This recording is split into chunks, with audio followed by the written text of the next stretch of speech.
a gente sempre procura um sentido para a nossa vida. Vamos passar para o próximo slide aqui. E alguns depositam a sua felicidade, a sua realização num filho, num neto, num amor, num trabalho, numa religião, que sempre estão à busca de alguma situação para serem felizes. Bom, isso é muito legal. E nas pesquisas que a gente vê, principalmente eu que estudo bastante os relacionamentos amorosos, a gente percebe que a maior parte das pessoas relata que a intimidade, a interação com uma outra pessoa é isoladamente o aspecto mais gratificante da vida. Ou seja, muitas vezes as pessoas, se você perguntar para elas o que é a vida delas, elas vão achar que é uma longa viagem solitária. Então vale a pena ter alguém para mandar um torpedinho, SMS, vale a pena ter alguém para eu me deitar à noite, ter alguém para me esperar para fazer um chazinho, seja um filho, seja uma mãe, seja um irmão, seja um namorado, seja um amigo, por aí, tá?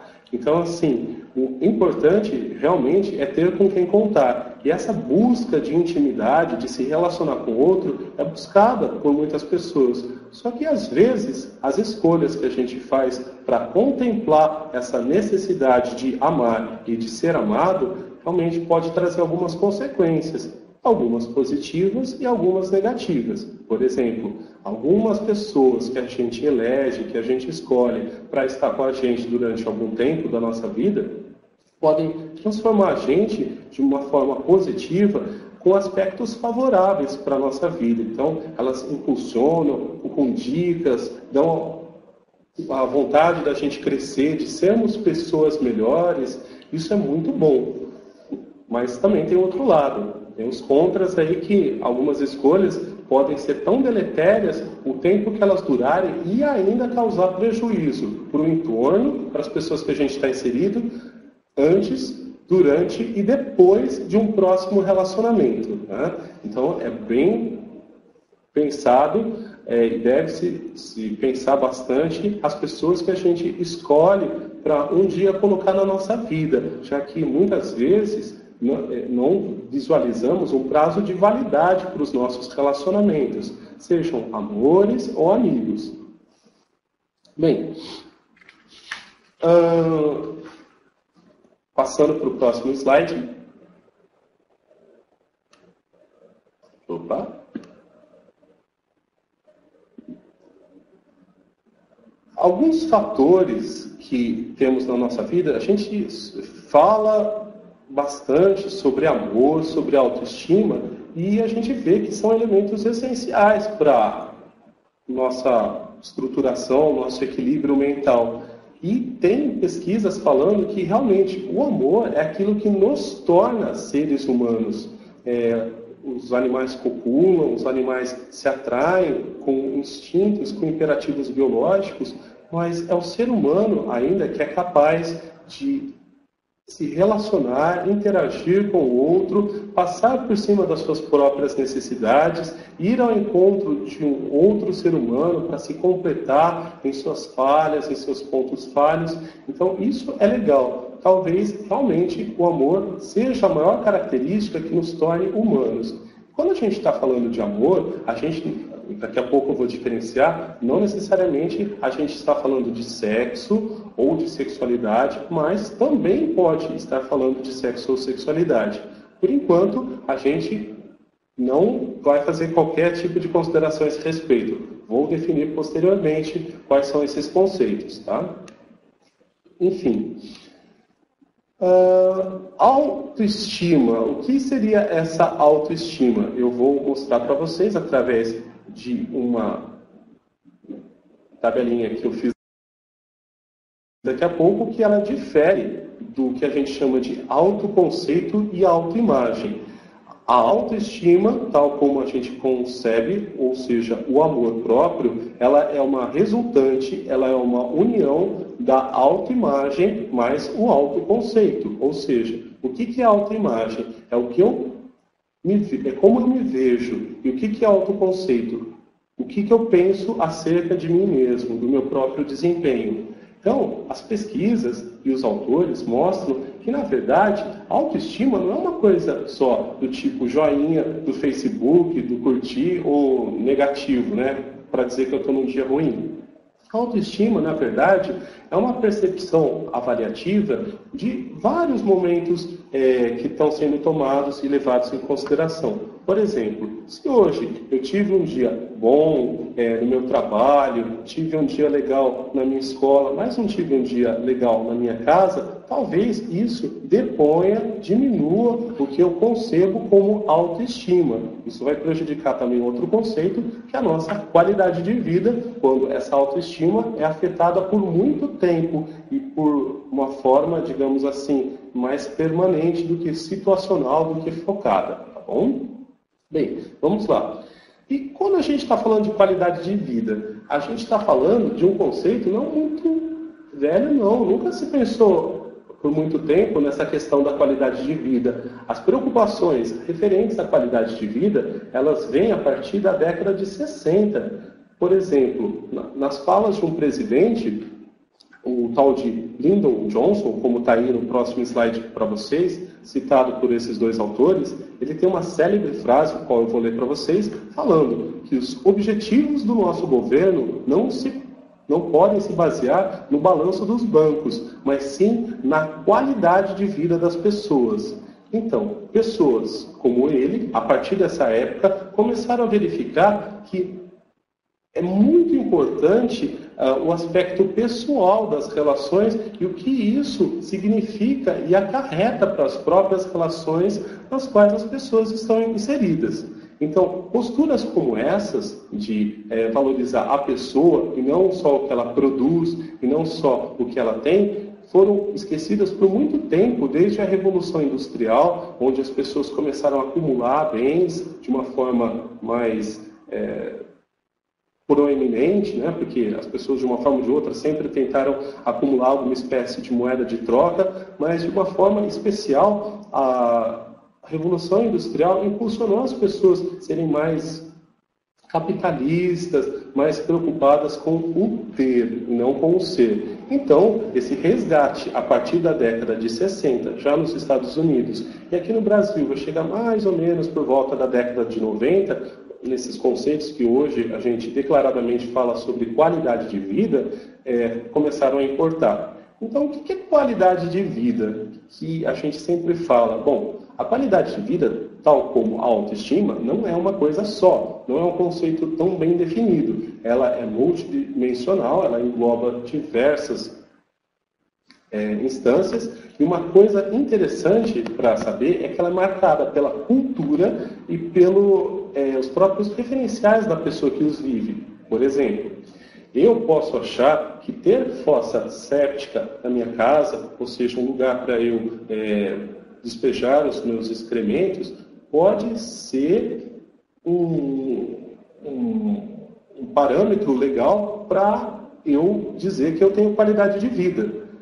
Porque existem pessoas que não têm nem isso, né? Um saneamento básico, essas condições. Outras pessoas podem achar, como por exemplo os povos orientais, eles saem muito cedo das casas deles para ir em praças, para ir em parquinhos, para fazer exercícios matinais, porque eles têm essa concepção, né, de aproveitamento de tempo, de otimizar o tempo a partir de manhã. Já outra pessoa, em outro lugar, ou mesmo do Brasil, ou mesmo de outro país, o que ela pode achar? Ela pode achar que dormir até meio-dia, isso sim é alguma coisa que vai lhe referir o conceito de qualidade de vida. Então, na verdade, o conceito de qualidade de vida é uma coisa tão pessoal, que a gente chama de idiosincrática, ou seja, na verdade, é tão subjetivo o conceito que praticamente o que você acha que é qualidade de vida para você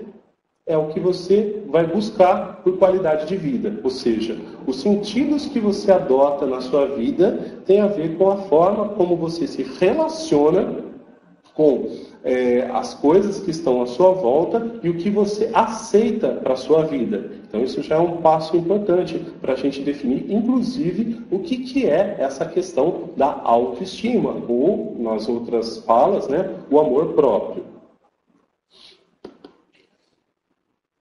Durante a minha apresentação, eu vou fazer alguns esclarecimentos. Por exemplo, o que é autoestima? A gente vai falar mais um pouquinho disso, um conceito mais legal. O que nós precisamos fazer para conservar a nossa autoestima elevada a despeito de tudo que concorre para rebaixá-la, à revelia de todos os acontecimentos cotidianos que por vezes nos abatem. Então vejamos. Às vezes eu acordo de manhã com um outro, vou dormir com outro, provavelmente porque eu fui influenciado pela minha cultura, pela minha família, pelo meu chefe, e isso vai realmente afetar, e afetar é uma palavra que vem de afeto, ou seja, vai mobilizar os nossos sentimentos, as nossas emoções, o que a gente significa aí dos nossos pensamentos, e vai, de uma forma ou de outra, alterar os níveis do nosso bom humor, da nossa maneira de lidar com o mundo, por aí. Bom, como que eu faço para ser mais afetivo nos diversos ambientes onde eu estou inserido? Seja no meu trabalho, na minha escola, na minha família. E por que ser afetivo no dia de hoje, onde as pessoas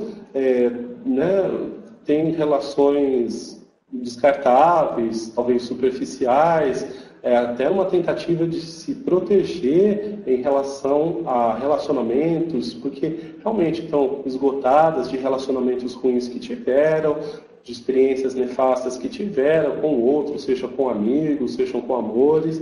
Como que a gente pode se tornar mais afetivo no mundo de hoje, que propaga, como por exemplo, não sei se vocês viram, a capa da Veja que estava falando sobre o Bang It Friends, a nova prática que você, um aplicativo do Facebook, espero não estar colaborando para fazer propaganda, que você entra e convida uma pessoa da sua roda social, da sua rede social, para transar com ela. Então, se a pessoa dá um ok, dar a anuência dela, vocês só combinam o lugar e a hora da atividade sexual que vai acontecer entre vocês.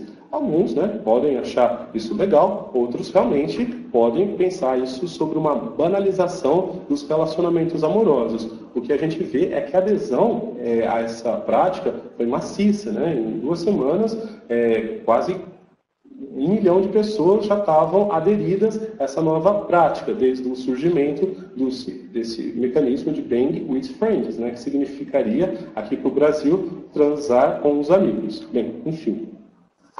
Então, o que acontece? Falaremos também sobre como a nossa autoestima e a nossa sexualidade pode contribuir. Então vamos lá ver como é um dia do ser humano. O dia do ser humano é basicamente assim. O que nós, dividindo o dia em 24 horas, é claro que eu poderia adotar outras divisões. Espera aí, deixa eu voltar aqui. Eu poderia adotar outras divisões. Essa é meramente didática para vocês entenderem o conceito que eu quero trabalhar. Um dia de 24 horas eu estou dividindo em 3 fatias. 1/3, que corresponderia a 8 horas, dizem costumeiramente que passamos, em média, talvez não eu, talvez não você, mas as pessoas costumam dormir. Enfim, 1/3 da nossa vida, não necessariamente para mim, não necessariamente para você, as pessoas costumam trabalhar. Então, ou alguma ocupação acadêmica, como por exemplo estudo, alguma coisa assim. Logo, deixa eu pegar aqui a canetinha, ver se eu consigo mostrar aqui para vocês. Logo, nesse intervalinho aqui, espero que eu tenha arriscado, legal. É o nosso terço que diríamos que é o terço lúdico, ou seja, nessas 8 horas restantes, nós provavelmente deveríamos nos entreter com afazeres, com situações que pudessem descansar, ventilar ideias e possibilidades legais para que nós nos recarregássemos, para que nós nos preparássemos para as nossas outras atividades. Mas o que a gente percebe? A gente percebe assim, que essas 3 áreas estão nitidamente relacionadas. Por exemplo, se eu dormir pouco e vou trabalhar, provavelmente nessa região aqui que eu estou mostrando, oh meu Deus, nem certo eu sei fazer, eu vou ter algum problema, ou um erro de digitação, ou um problema de esquecimento de agenda, ou fico abrindo a boca, isso pode gerar alguma ideia de desinteresse das pessoas que conversam à minha volta, que elas não vão relacionar com falta de sono, enfim. Essa área está afetando o trabalho. Mas também, o que nós percebemos? Que uma pessoa que trabalha e tem alguma espécie de problema, de dificuldade no seu trabalho, ela também vai alterar a quantidade de sono. Dormindo pouco, dormindo muito, mas o sono provavelmente não vai ser o mesmo. Por exemplo, se o seu chefe está te prometendo aquele aumento, aquele step e não está dando, e nem o chefe está dando o aumento, e nem o dinheiro para o final do mês está dando, né? Ou seja, não está fechando as suas contas, realmente você provavelmente deve estar dormindo mais ou menos. Acho que nós experimentamos essa situação usualmente. Bom, como a gente viu, esses 2/3 estão relacionados. Mas será que eles se relacionam com esse terço lúdico, essa parte vermelha que está assinalado aí? Provavelmente sim. E é o que acontece. Por exemplo, se eu durmo pouco, muitas vezes eu fico irritado e chego na minha casa chutando o cachorro, brigando com a namorada, sendo ciumento, porque eu tô, sabe como criança fica sem sono e às vezes fica procurando pessoa para importunar? Então, é mais ou menos assim a gente fica, não muito diferente da criança. Nós temos também os nossos momentos de birra. Bom, enfim. Agora, se eu tenho um relacionamento que eu estou com ciúme, que eu estou com uma dificuldade na manutenção dele, se eu não tenho um relacionamento, se eu sou tímido no meu relacionamento, se eu estou elaborando um luto, por causa de um parceiro que eu perdi ou que me abandonou, isso também vai implicar que eu vou dormir mais ou menos, com certeza. Então, vou colocar uma setinha aí.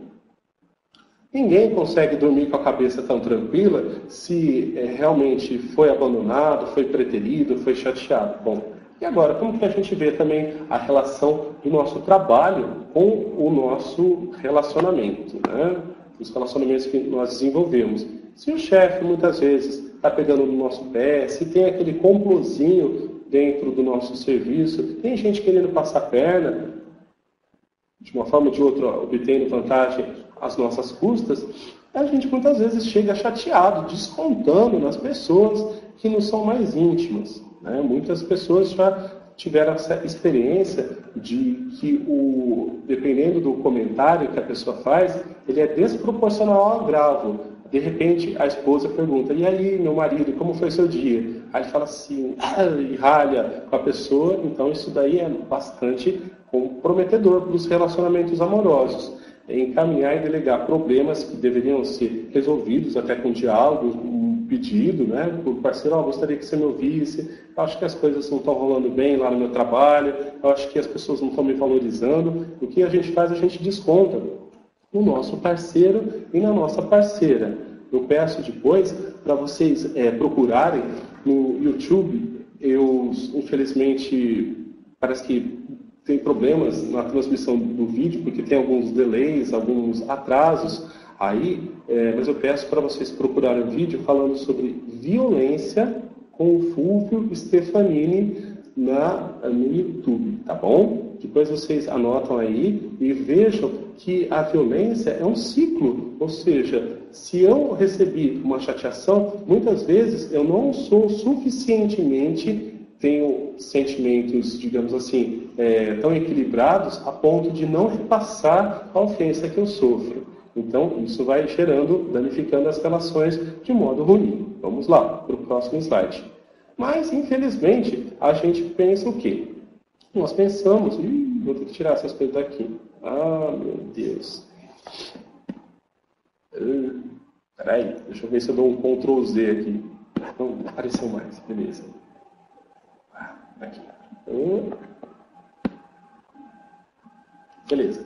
Geralmente, nós costumamos pensar que a relação, portanto, a flechinha, que eu não vou mexer, essa flechinha maior, porque eu tenho medo de contaminar o próximo slide, que as coisas que acontecem, oh, meu Deus, que acontecem na nossa casa, que acontecem no nosso relacionamento amoroso, são as únicas e as que mais interferem nos relacionamentos amorosos. Mas nós não se esquecemos, deixa eu ver se eu apago isso tudo aqui. Primeira vez, hein? Deixa joinha para mim. Bem, pensamos sempre que as relações laborais, ou seja, as atividades que exercemos no trabalho, na escola, comprometem mais significativamente os nossos relacionamentos amorosos, mas não, né? A contribuição é equivalente. Tá? O amor, quando a gente não está bem conosco mesmo, desde o, como eu digo, o amor próprio, a autoestima, quando as coisas não vão legais, até realmente o amor que desenvolvo na minha interação com o outro, quando não está bem, ela é altamente comprometedora para os meus relacionamentos laborais, para a minha produtividade. Quem consegue produzir o mesmo que produziria em outras épocas, quando tem um namorado que está traindo, que está magoando, que está sendo negligente, ou uma namorada, né, que você não sabe onde está, mas que tem um histórico de infidelidade, realmente são coisas que nos preocupam. E nós, infelizmente, não conseguimos deixar da porta para fora assim que começa o horário do nosso expediente. Bom, vamos lá então. Vou definir alguns conceitos para que nós nos beneficiemos e entendamos também que o tema dos relacionamentos amorosos, como diria o slide anterior, né, é uma das áreas mais importantes e geralmente problemáticas da vida do ser humano. Mas, infelizmente, as coisas são melhor percebidas quando elas não vão bem. Então, quando temos um relacionamento assolado pelo ciúme, flagelado pela infidelidade, maculado pela negligência, pela violência doméstica e outros tantos fatores que realmente deixam o relacionamento prejudicado não só na sua qualidade, mas na sua durabilidade. Vamos lá. Bem, o primeiro conceito que eu quero relembrá-los, né, somente, é que amor próprio é diferente, ou o amor próprio é diferente de autoconceito e de autoimagem. Tá? Lembrem sempre, autoconceito é o que eu penso acerca de mim mesmo e autoimagem é como eu me vejo. Lembrem que se vocês trocarem o diferente, mostrando amor próprio com autoestima é igual a autoconceito mais autoimagem, completa a nossa fórmula e fica bonitinho, tá bom?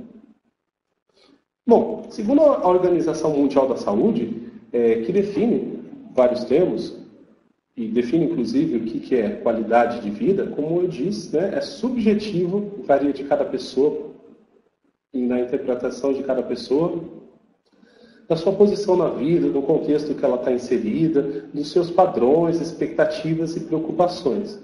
Bom, vemos também que nas indagações, nos questionários que se apresentam para as pessoas, elas dizem, né, que a intimidade é essencial e é gratificante na vida para desenvolver um relacionamento. Ou seja, nós, embora existam pessoas que entrem em relacionamentos por outros fatores que não o amor, estou falando de relacionamentos românticos, a maior parte entra pelo amor. Eu estou falando isso porque muitas vezes você deve ter já se relacionado com alguém que ficou em dúvida qual que era a dele ou qual que era a dela. Então é muito interessante você ver e você perceber, olhando para trás nos seus relacionamentos, que não só o amor, as intenções amorosas, guia o relacionamento entre as pessoas. Orienta, estabelece aí os parâmetros para as coisas acontecerem em se tratando de um casal. Seja homem-mulher, mulher-homem,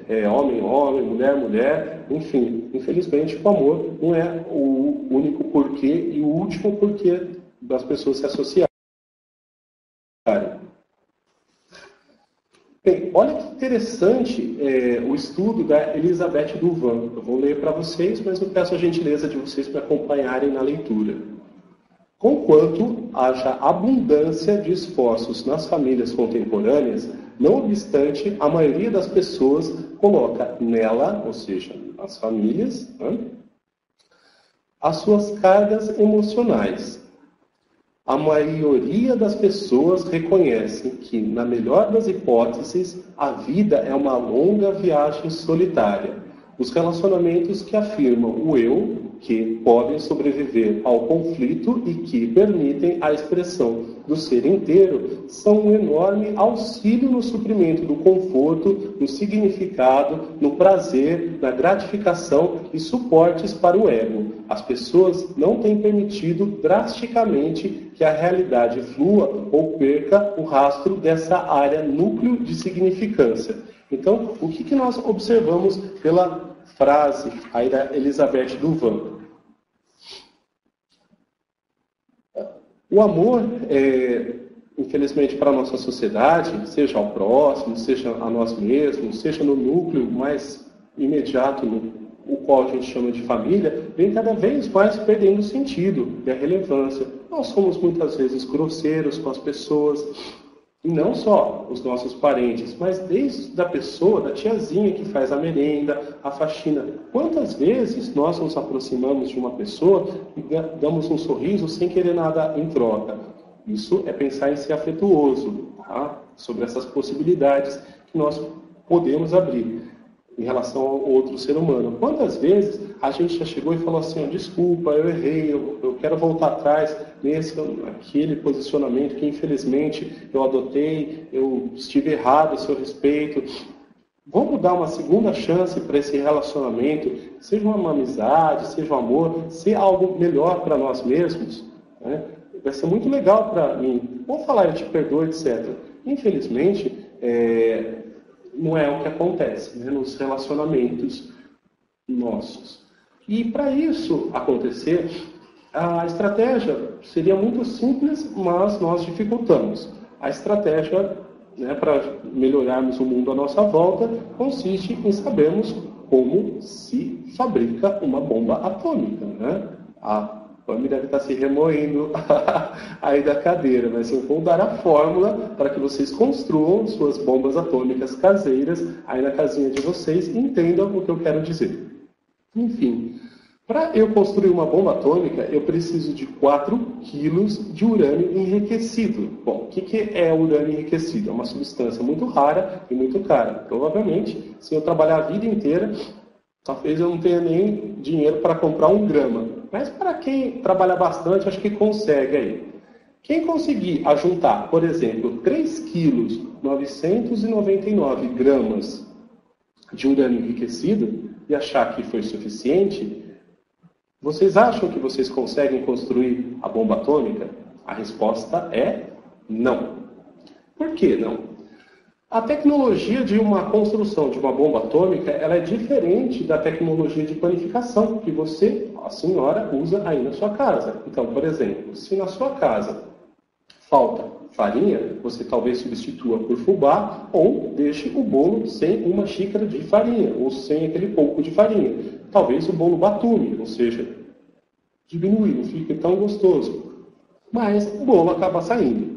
Infelizmente, o conceito da bomba atômica envolve um conceito físico e químico de reação em cadeia. Ou seja, se a fórmula que eu dei são 4 quilos de urânio enriquecido, se eu tiver apenas 3 quilos 999 gramas, eu posso jogar todo esse material fora, porque não vai ter a força de um traque para construir esse intento de produzir a bomba atômica. Bom, então, o que isso quer dizer para você, meu amigo, para você, minha amiga? Vamos lá. Se 1 grama é um fator diferencial para a minha fórmula dar certo e a minha bomba atômica sair, né, do plano das ideias e ser acionada, qual é 1 grama, que está faltando para você na sua vida? Será que você acha que já tentou muito no seu relacionamento e acha que não precisa tentar mais? Você acha que você tem todos os amigos que você queria, está fechado ou fechada a novas possibilidades? Será que você acha que você já tentou ser uma pessoa melhor e realmente está desistindo porque assim, o seu marido é tão opressor, o seu companheiro é tão opressor, que realmente faz com que você desista de viver e deixe para lá as suas esperanças, as suas expectativas? Qual é 1 grama hoje que eu posso usar para o meu trabalho ser um lugar melhor? Quais as pessoas que eu posso afetar com 1 grama? Não pense que 1 grama é pouco, como eu falei, é um fator diferencial para a ocorrência da minha bomba atômica. Então, deve fazer a sua vida funcionar também. Bom, pensem nisso e vejam que o amor de hoje, que a gente está falando, seja o amor próprio, o amor pelo parceiro, mas amor, tá? Não interesse, não misturar, encostar na minha parceira para promover isso a uma atividade sexual que não conte com a anuência da outra pessoa, que não conte com a concordância da outra pessoa, porque senão isso é apenas um imperativo biológico que a gente está querendo satisfazer, uma tensão orgânica própria e usando o parceiro como instrumento para chegar a um determinado fim. Bom, vamos lá. Eu acho essa definição do Rubem Alves para falarmos de amor, de sexo, sublime. Então, eu vou compartilhar com vocês, pedindo a gentileza de ler novamente. Então, ele fala assim: sexo é uma coisa muito simples. Eu explico os essenciais em poucas linhas. Essas reticências indicam que tinha mais alguma coisa no meio, que eu fui selecionando essas partes, tá? Para quem quiser ler o texto inteiro, eu indico. Para entender o sexo, há de se entender a música que ele toca. Olha que comparação linda. A música que o corpo quer tocar se chama prazer. Os instrumentos da orquestra corpo são os seus órgãos. Todos têm uma utilidade. Além disso, esses mesmos órgãos e membros são lugares de prazer. Entre os órgãos da orquestra corpo estão os órgãos sexuais. Não há nada de especial que os distingua uns dos outros. Como os demais órgãos, eles são fontes de prazer. Os prazeres do sexo são variados. Vão desde uma sensação muito suave que parece uma coceira de bicho de pé e que chega a provocar riso, até um prazer enorme, explosão vulcânica que tem o nome de orgasmo e que deixa aqueles que por ele passaram semi-mortos, mas eles anunciam o fim da brincadeira. Complicados são os pensamentos dos seres humanos sobre ele, o sexo. Os homens, por razões que não entendo, passaram a considerar o sexo uma coisa vergonhosa. Então, o que podemos ver aí por esse slide? Que o que estamos chamando de sexo e de sexualidade são coisas diferentes, e também são coisas diferentes de amor. Sexualidade não é só um privilégio das pessoas adultas, como anteriormente se pensava. A gente sabe que as crianças exercitam a sua sexualidade. A sexualidade é uma parte componente do ser humano. Ele nasce com uma sexualidade que ele vai manifestar de qual jeito, né? Ele vai manifestar através dos contatos, sejam com amigos, sejam com amores, das suas expectativas, e a sexualidade é tudo aquilo que vai permear, tudo aquilo que vai se relacionar com as diversas instâncias o qual ele ou ela, nós, seres humanos, tocarem ou nos aproximarmos. Então, nada é assexuado ou tão assexuado como a gente pensa, tá? Nós carregamos nossas expectativas e as nossas expectativas imprimem cores, significados e ressignificados às coisas que a gente toca. Olha que interessante. O próprio Foucault, Michel Foucault, falava que a sexualidade tem a idade do próprio homem, ou seja, nascemos seres sexualizados, não necessariamente sexuais. Só que o que acontece? Quando se fala de sexualidade, a primeira coisa que nos remete à cabeça são aquela questão dos órgãos genitais. A conversa ficaria muito simples e bastante reducionista, se só pensarmos que a sexualidade varia em função, está nitidamente relacionada a essas coisas. Então, para vocês saberem, sexualidade está tão pouco relacionada com essas associações muito estreitas com esses conceitos, que é bom a gente repensar os nossos conceitos. Olha que interessante a figura que eu trago a seguir. Opa, cadê a figura? Não, faltam uns slides. Aqui. Uma definição legal de sexualidade que eu trouxe aqui para compartilhar para vocês é para mostrar que ela é bem mais abrangente que o ato sexual. Para esse autor, o Egito, mostra que é uma forma de energia que motiva o ser humano a encontrar o amor, o contato e a intimidade que se expressa na forma de sentir, na forma das pessoas tocarem e de serem tocadas. A partir dessa perspectiva, a sexualidade influencia tudo, né? Nossos pensamentos, nossos sentimentos, nossas ações, nossas interações, tanto física como mentalmente. Olha que legal. Aí eu trouxe a figurinha para mostrar, olha que interessante, todos lendo talvez uma cartinha de amor,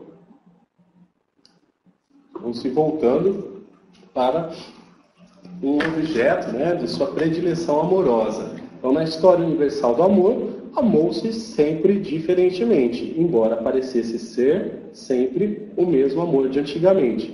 Então, quando a gente está falando isso, a gente queremos dizer que não é melhor o nosso amor, a nossa forma de amar, por exemplo, o ficar contemporâneo, do que eram as aproximações amorosas medievais, ou mesmo na Idade Antiga, algum tipo de galanteio, de cortejamento que o homem da Idade Antiga exercia em relação ao ser amado. Então, assim, todos os nossos amores, e por quem a gente dedica os nossos amores, sejam amigos, sejam aos seres amados, realmente é importante e são legítimos.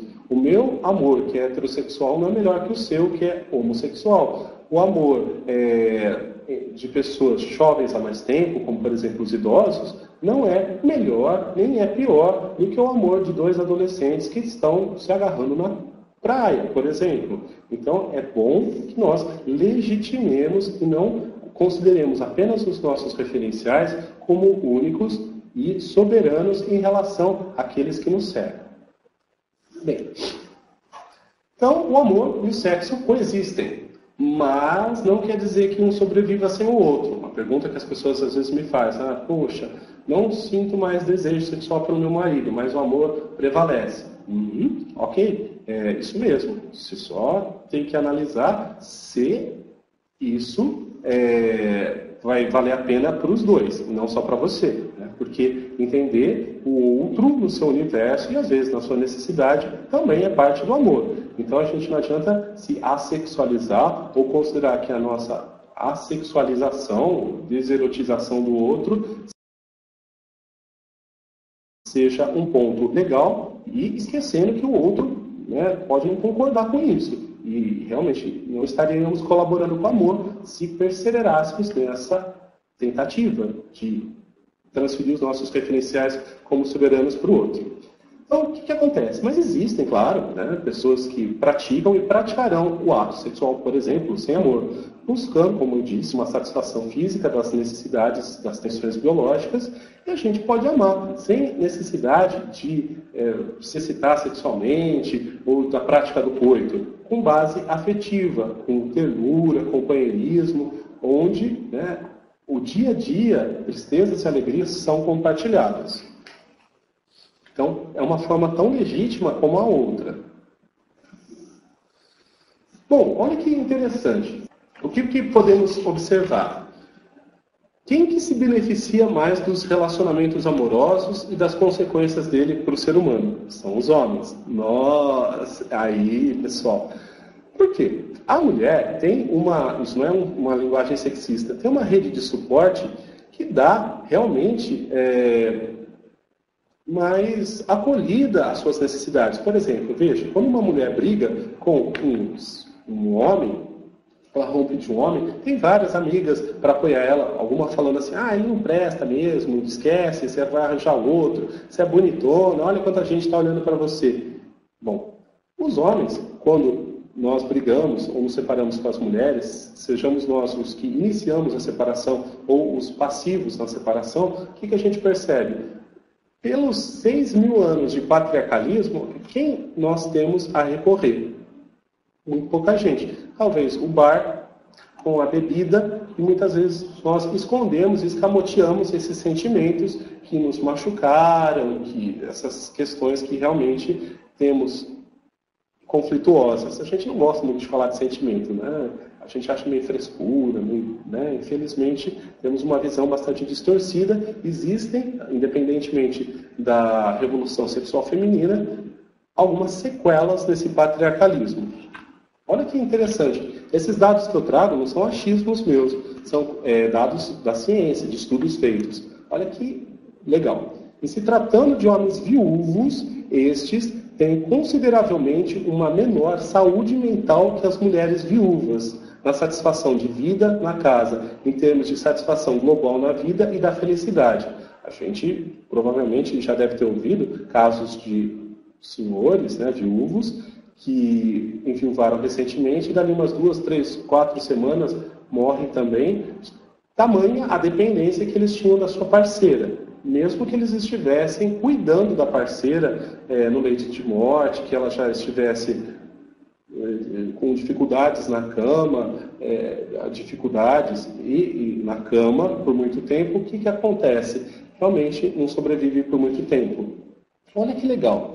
O matrimônio, de acordo com algumas pesquisas, também pode aumentar os sentimentos de vinculação e de pertencimento. É tão interessante ver isso, porque as pessoas que estão casadas, elas se arriscam menos, porque elas sabem que tem alguém na casa, talvez a mulher, talvez o filho, o qual elas vão voltar. Então elas não fazem essas empreitadas em rapel, em alpinismo, alguma atividade perigosa, esportes de risco.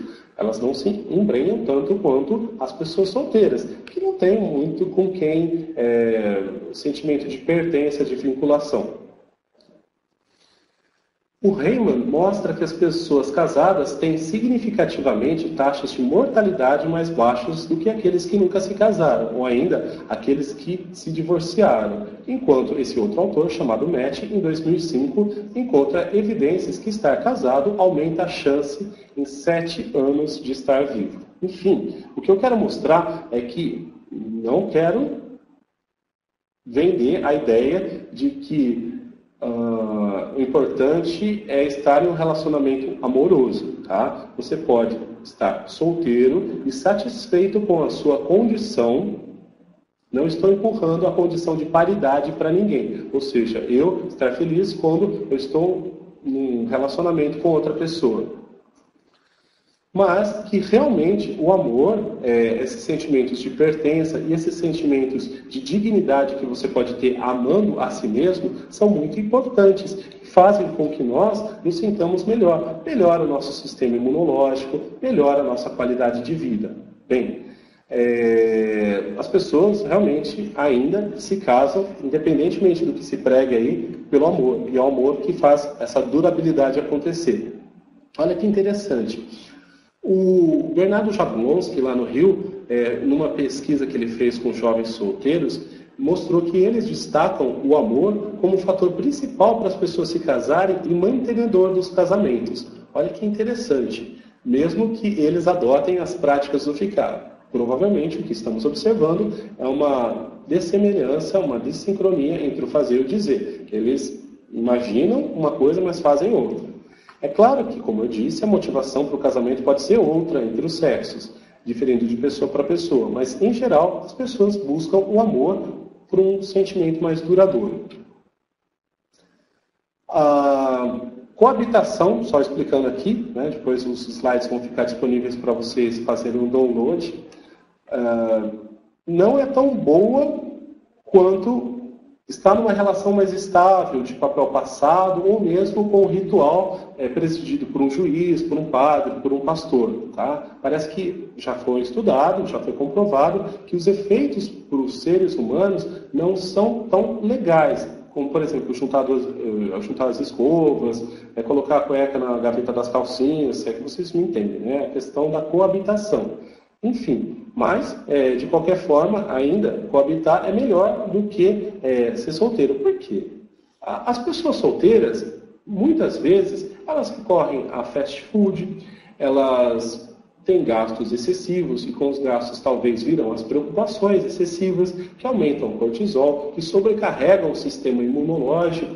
Então, assim, não é muito difícil de pensar por que as pessoas solteiras, principalmente aquelas que não estão satisfeitas com essa condição, como eu falei, existem pessoas solteiras e felizes, existem pessoas solteiras e infelizes, existem pessoas casadas felizes, existem pessoas casadas e infelizes. Então, o que influencia para a gente ir rumo ao altar, se consolidar um relacionamento em longo prazo? Primeiro, a mídia empurra a gente, vende essa ideia de paridade, né? Falando assim que é importante vir aos pares, né? Contar com o outro, como se você, fazendo você sentir metade de uma laranja. E é horrível se sentir metade de uma laranja. Por quê? Ninguém gosta de metade de uma laranja, nem metade de porcaria nenhuma. Infelizmente, a gente percebe isso.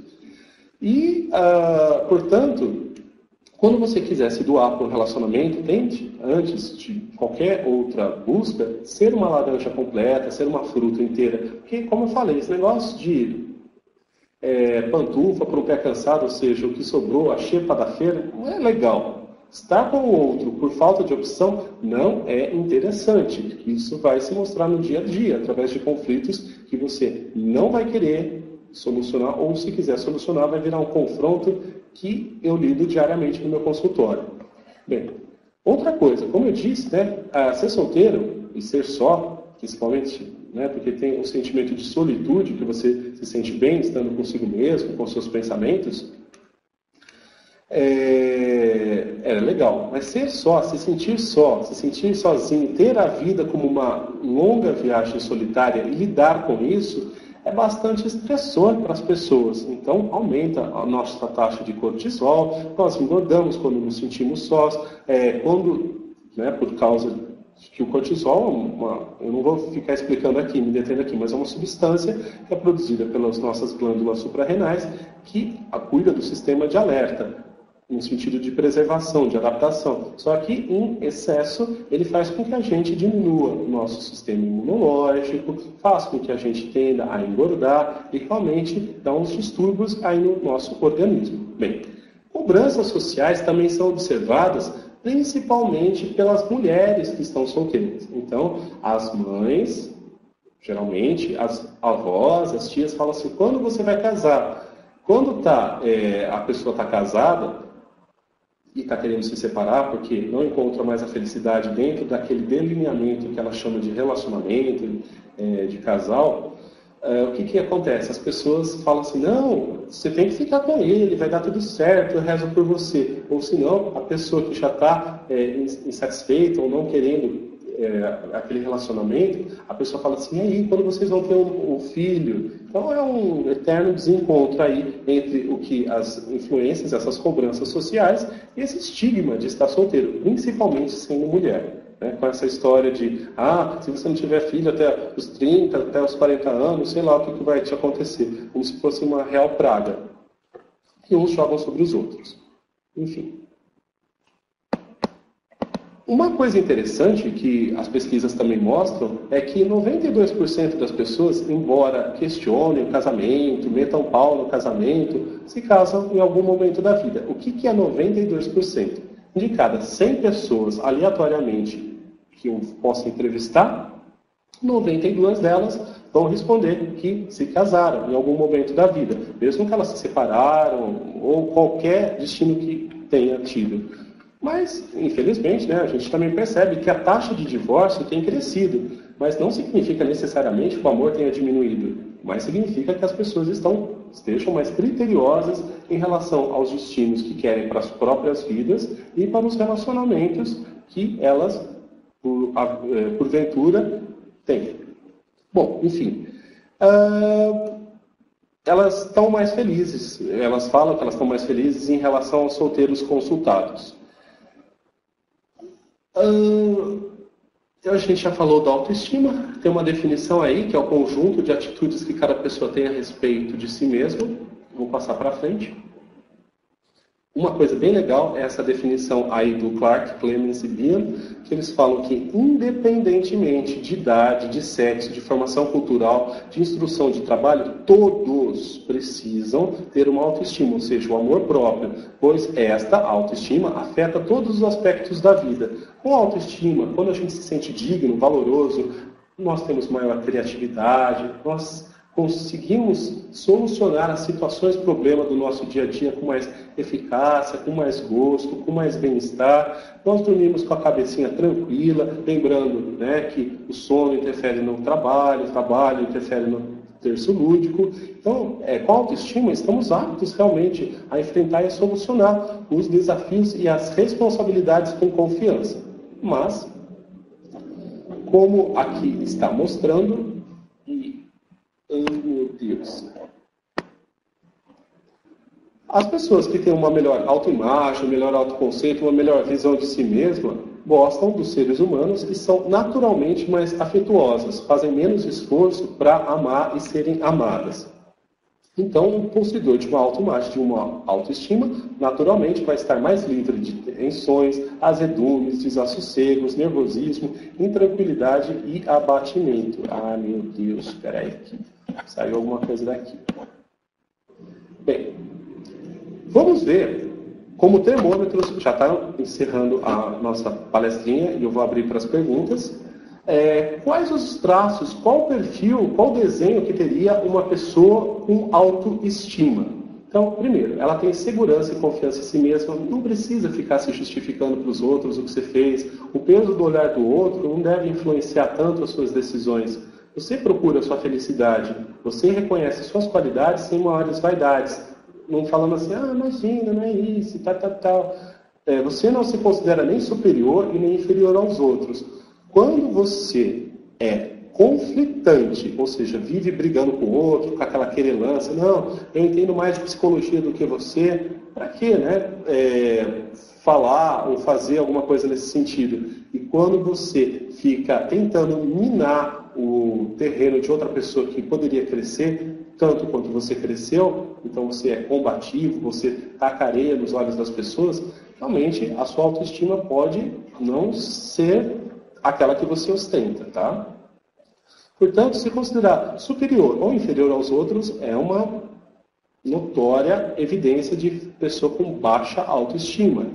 Admitir as suas limitações e os aspectos menos favoráveis da sua personalidade, claro, pessoal, nem todo mundo é sua qualidade, nem todo mundo é necessariamente bom o tempo todo. O bem e o mal convivem dentro de nós e é preciso que nós saibamos reconhecê-los. Ser aberto, compreensível, não ser inflexível, não ter aquela ideia tão rígida. Somos capazes de superar os nossos fracassos com inteligência, sabendo resolver os nossos problemas com categoria, né? Sabemos enfrentar relações sociais saudáveis, somos críticos construtivos quando temos uma autoestima legal e principalmente somos coerentes conosco e com os outros. Ou seja, o que a gente quer para a gente dá para os outros e vice-versa. Falta de autoestima, problemas no relacionamento amoroso, infelizmente vão dar problemas no nosso trabalho, muito sono, pouco sono, acidentes de trabalho derivados de falta de atenção, de sono, perdas ou ganhos consideráveis de peso, seja pelo cortisol, seja por outros elementos, irritabilidade, a gente fica azedo, com mau humor, com os nossos colegas de serviço, alguns casos graves, depressão, e algumas outras situações não aqui listadas. Então, indo para as nossas considerações finais, como nós vimos, os homens, nós somos mais dependentes das nossas parcerias amorosas. Porque geralmente tem um número de amigos e amigas maior que tem laços mais íntimos com os outros do que nós temos com os nossos amigos. Bom, os homens têm uma probabilidade menor de revelar a sua dor contendo a sua tristeza. Então fica amargurando, fica aquela panelinha de pressão. Mas as mulheres têm a sua maneira de sofrer também. Então, elas têm 2 vezes mais chance de experimentar depressão severa, de se entregar aos males dos transtornos de humor. Tá? Isso é pesquisa, não é sexismo. então o que a gente pode fazer em curto, médio e longo prazo para sermos pessoas melhores no dia a dia, como eu falei, adotando a ideia da bomba atômica. Em curto prazo, por exemplo, poderíamos nos engajar em atividades boas por nós mesmos. Muitas vezes, ao longo dos nossos relacionamentos, nós vamos nos anulando, sendo tudo aquilo que o outro quer que a gente seja. O bom filho, o engenheiro fulano de tal, não sei o quê. Mas o que você gostaria de ser? Será que você gostaria de ser cozinheiro, médico? Será que você gostaria de, hoje, estar com a pessoa que está ao seu lado? Será que você gostaria de mudar os seus planos para amanhã? Então, vamos pensar isso, tentar exercitar as coisas, tirar as coisas do plano das ideias e traduzir elas em ações concretas. Em médio e longo prazo, uma coisa que eu acho importante é reconhecermos-nos como parte do amor que nós tanto procuramos nos outros. Se a vida é uma longa viagem solitária, como muitas pessoas pensam, o negócio é ser feliz, né, com o que a gente tem, e não ficar discutindo o que a gente não tem ainda. O que a gente não tem ainda, claro, a gente vai em busca, com força, com estratégias, com autoestima.